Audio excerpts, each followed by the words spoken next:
Hey everybody, welcome back to the channel. Wanted to do a really quick video. What I've done, this is the same kayak you've seen in my previous two TitanX videos. Today I want to kind of focus on, and again, this is going to be a real quick brush through, so just bear with me.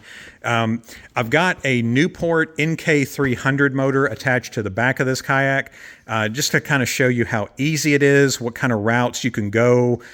There's a lot of really detailed install videos out there on installing the NK or just the Newport series motors to the backs of multiple kayaks. So I'm not going to go too in depth. There's definitely some good ones out there. But here, this is the foot steering that comes from Native. Nice basic setup. Retails about 50 bucks, so it's not huge. It does come with the cabling and these little grommets that'll go where you drill into the holes to kind of ease your line in through. Personally, it's not the tubing. I would personally like to do the tubing on this if you're using the foot steering, because again, what's going to happen here is unless that is just super, super tight, you're going to get some water in there. That tubing does kind of keep that water out of your hole. So keep that in mind. If that's not a huge concern to you, which it really shouldn't be, it's not a big deal, but personally, that's what I would do. The line that comes with the current kit is not enough to run the Newport motor system on a 12.5. So what I ended up having to do, this cord here comes with the Newport motor.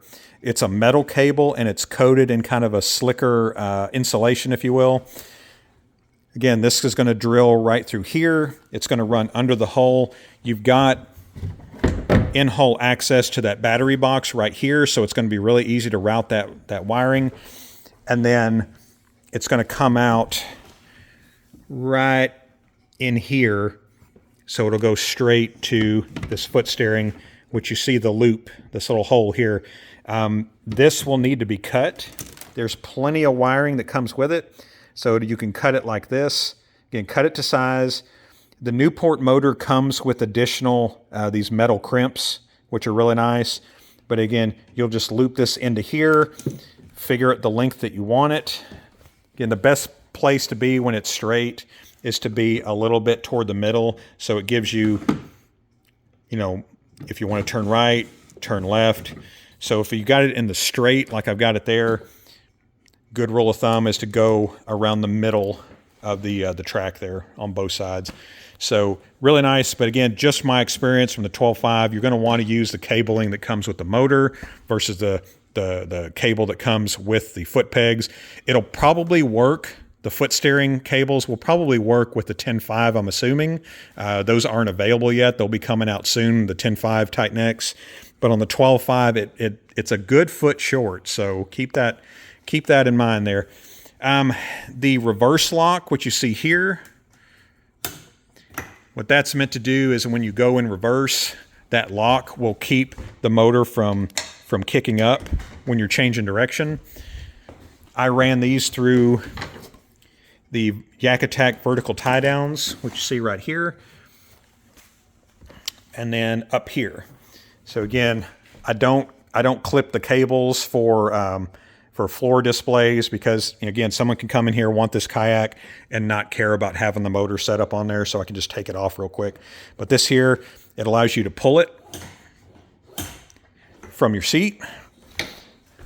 On the other side here, you have the lift and deploy, which is right here. That attaches to the top here, so when you pull this, it's going to pull that motor up, which is nice too. So I did the same thing. I've got the vertical tie downs from YakAttack here on the track to kind of run the lines through. You're gonna want to do a cleat, pretty much the same cleat like you see here for the rudder. You can mount a cleat here, or you can mount the standard prong cleat to where you can just kind of wrap the cording around there. Either way is going to be fine, but you don't have to drill into the hull. You can run the cleat on the track here, just like you see this one here. For the control module, again, you can mount that. There are mounting options for the gear track. Personally, what I would do if I was doing this is using the YakAttack mount plate. And what this does is this sits upright and it has a universal mounting plate that you can drill into. What that would do, that would bring the control module up, which you're gonna want a little bit higher to where you're not having to reach down for that module all the time. So keep that in mind as well. But the motor out of the box, obviously you get the motor, you get the cords for the steering, you get the cord for the reverse lock, and then the up and down pull. You also get the mounting plate, so it's a really good value. Also, with the NK300, that is a 36 volt motor, so you want to make sure that you've got a 36 volt battery, whether that's lithium, whether that's lead acid. You can buy it through Newport, you can buy it through a lot of other places as well. This battery box is going to be plenty big enough to hold that battery. The Newport does have other options. So the NK180 is a 24 volt motor, and they do have some 12 volt motor options at a much lesser price. But for this one here, this is the NK300. Again, don't pay attention to the mess there. These lines would normally be running into the hull. That's really the only drilling you're going to have to do, whether it's you doing it or your paddle shop doing it. But really, really nice setup. So let me know what you think.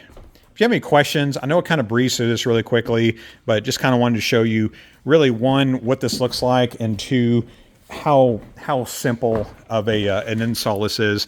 Another thing too, this mounting plate, I've got the screws that come with the kayak mounted into there.